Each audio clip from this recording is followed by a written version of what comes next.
Chapter 80.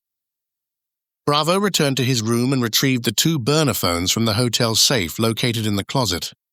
He turned on the phone that previously had belonged to Hernandez Cortez, aka Remington, and was surprised to see that a text message was waiting. He tapped the icon, and the messages appeared on the screen. Just checking to see how everything is going. Russell has been arrested for Jenkins's abduction. Our plan was successful in fooling the FBI and getting rid of Russell, LOL. It was evident to Bravo that whoever this Jenkins was, the Cortez brothers had been instrumental in the abduction. He silently cursed himself for being so foolish. After surveying 2 districts in St. Louis to find Roger Cortez and thinking he'd need to use a tracking app to locate him, he realized he could have arranged a meeting by sending a text message. Wasting no time, he texted back. Still searching for Bravo. It looks like he's gone into hiding. I have a plan to eliminate the problem, but I need to speak with you in person. I suggest we meet on the trail past the Basilica of Saint Louis, King of France. Can you be there at 8 p.m. tonight? He stared at the phone, hoping a text would appear. After 5 minutes, he put the phone down and turned on the television. Watching the entire newscast, nothing more was mentioned regarding the scenario at the warehouse the other night. It was obvious the police were having difficulty determining Remington's identity. Bravo decided to go downstairs and get a pizza for supper and lock the phones back in the hotel safe before leaving the room. After hearing the news about Anthony Russell, Roger Cortez was like a giddy child. The plan he and Hernandez had devised had worked as expected. With Russell out of the way, he anticipated Genesee to triple the previous year's sales.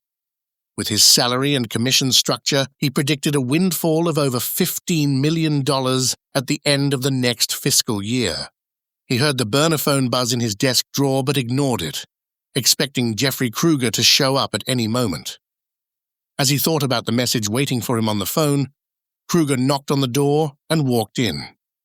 "I feel like a kid at Christmas. How about you?" Kruger announced as he walked into the office. "It's a perfect day. Perhaps we should have a drink to celebrate our good fortune," Cortez said, grinning. "That's a great idea," Kruger agreed. "This occasion calls for champagne. I think there's a couple of bottles of Dom Perignon in the bar." Cortez went to the wine fridge, selected one of the nicely chilled bottles, and uncorked it with a resounding pop. He took 2 champagne glasses from the shelf and poured the golden liquid into both. Kruger joined him near the bar, and Cortez handed him one of the glasses. They clinked their glasses together, and each took a generous sip of the bubbly drink. "So do you think Russell will divulge where the body is?" Kruger asked. "If he knows, he probably hired someone else to take care of Jenkins," Cortez shared. The words took Kruger's thoughts back to his own attempt to abduct Jenkins after enlisting the man who'd swindled him out of $50,000. The menacing threat the man had uttered rushed back into his thoughts. "If you attempt to contact me again or send anyone after me to collect my $50,000, you will regret it, at least for a few hours before you die." In his mind, he could hear the tone and the assurance the man had conveyed when threatening him. He shuddered, recalling the conversation. "Are you okay?" Cortez asked, noticing the pained look on Kruger's face. The question brought Kruger back to the present. "Yes, I was just remembering when I first heard Jenkins was missing." "Well, I'm not going to let that spoil my celebration. It's not like Jenkins was acting like a team player before he was abducted," Cortez offered. "That's true. His jaded opinions caused a lot of damage to the company's reputation. I guess unbeknownst to Russell, he did us a favor." It couldn't have worked out better. Russell accomplished 2 things. He took care of Jenkins and himself simultaneously, Cortez said, laughing.